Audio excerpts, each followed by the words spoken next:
Assalaamu calaykum mudanayaal iyo marwooyin soo dhawaada muuqaalkeena maanta waxaan rabaa inaan kaga hadalno talooyin ku saabsan dhalinyarnimada maadaama oo ay inta ugu badan ee ku xiran barteena YouTube ay yihiin dhalinyaro u dhaxaysa da'da 15 jir ilaa 30 jir oo ah waqtiga tacabka iyo waxbarashada. Haddaba sidee ayaynu u qorsheysan karnaa nolosha aynu dhammaanteen ku taamayno ee ku dheehan guulaha iyo raaligelinta Alle ka hor inta aynaan gaadhin da'da 30aad.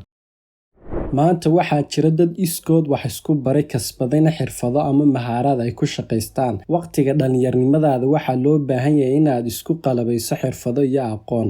Xirfadahaas waxaa ka mid ah xirfadaha aqoonta, xirfadaha fanka, xirfadaha cilmiga iyo xirfadaha bulshada. Halkan waxaan kugu soo koobayaa xirfadaha ugu wanaagsan ee aad baran karto waqtigan aynu ku jirno.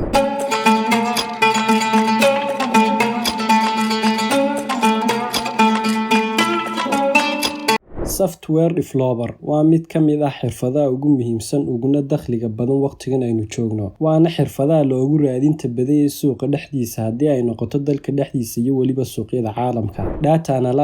Data analysis waa fahamka xogta. Waa xirfad aad muhiim u ah oo ay ku jiraan qaabaynta, fahamka iyo faahfaahinta xogta. Xirfadda saddexaad waa xirfadda graphic design-ka. Waana xirfad aad dakhli badan ka samayn karto haddii aad si fiican u barato uguna shaqaysan karto qaab freelancer ahaan. Waxaadna ku baran kartaa muddo kooban waa haddii aad juhdi badan geliso. Qodobka labaad waa xoojinta xiriirka aad Ilaahay la leedahay. Xoojinta aad Ilaahay la leedahay waa mid ka mid ah hantida ugu qiimaha badan ee noloshaada.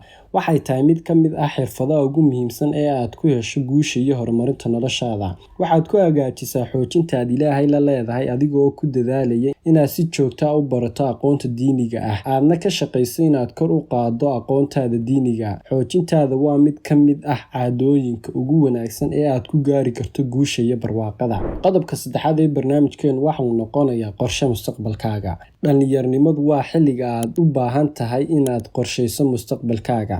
Waxaad u baahan tahay inaad ogaato waxaad rabto inaad noqoto, waxaad rabto inaad samayso iyo sida aad u gaari lahayd waxa aad rabto. Qodobka afraad waxyaabaha aad ogaanayso waxaa ka mid ah in nolosha ayna mar waliba u soconayn qaabka aad jeceshahay. Qasabna ay tahay inay ku soo wajahayaan caqabado aad dareento xilliyada qaar inaanad ka baxayn, loona baahan yahay inaad u sii diyaargarowdo waxa ku soo wajihi doona.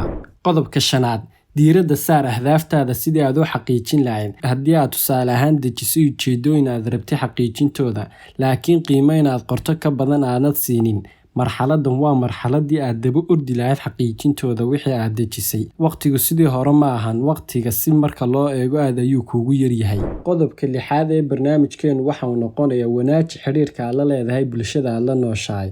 Haddii ay noqoto xiriirka saaxiibada kaala dhexeeya iyo xiriirka aad qoyskiina ama qoyskaaga kaala dhexeeya. Arrintaasi waxay kaa caawinaysaa inaad ka hesho taageero iyo gacan qabasho. Qodobka toddobaad ku dadaal caafimaadka jirkaaga iyo maskaxdaada.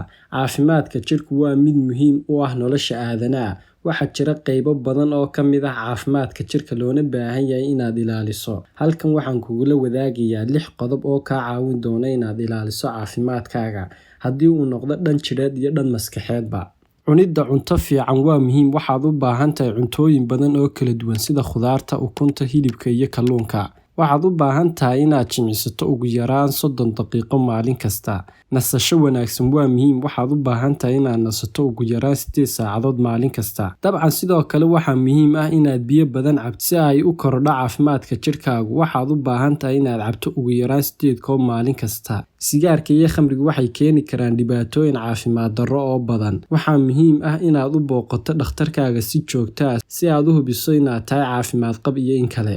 Qodobkeena 8aad kaysa lacag. Kaysashada lacagtu waa mid ka mid ah dhinacyada lagama maarmaanka u ah dhismaha hantida iyo lahaanshaha mustaqbal maaliyadeed oo sugan. Kaysashada lacagtu waxay ku siinaysaa kuna ogolaanaysaa waddo aad uga baxdo hubaal la'aanta maaliyadeed ee nolosha, waxayna ku siinaysaa fursad aad ku dhisato nolol tayo leh. Qodobkeena 9aad ahna qodobkeena ugu muhiimsan barnaamijkeena maanta waa intaad awooddo safar. Safarku kaliya ma ahan u safridda wadamo kale ee waa in aad ka baxdo meesha aad ku sugan tahay, booqatana meelaha aanad weli hore u arag. Haddii aad Hargeysa iyo Burco ku sugan tahay, tusaale ahaan waxaad aadaa koonfurta fog soona arag lahjadooda iyo qaabka ay u nool yihiin. Haddii ay kuu suuragal tahay booqashada wadamo iyo wadamo kalena waa arrin fiican. Dadkii hore iyo kuwa hadda noolba waxay isku raacsan yihiin faa'iidada in aad ka baxdo xerada aad ku jirto oo aad dhulka Ilaahay ku safarto. Dadkii hore ee aadka dhalinyarada kula talin jiray inay safraan waa Imaamu Shaafici oo gabayadiisa aad arkaysa inta badan inuu leeyahay waxa qofka kaa dhigaya waa safarka. Imaamu Shaafici markuu masalan tusaale ahaan tegay Ciraaq waxa uu lahaa aaraa iyo afkaar gooni ah. Markii uu Masar tegay sidoo kale wax kale ayaa ku soo biiray, markuu Shaam tegay wax kale ku soo biiray, taasoo ah in safarku ku qorayo kaana dhigayo qof dhinacyo badan ka dhammaystiran. Mawduucana maanta intan ayuu ku egyahay. Wassalaamu calaykum waraxmatullaahi wabarakaatuh.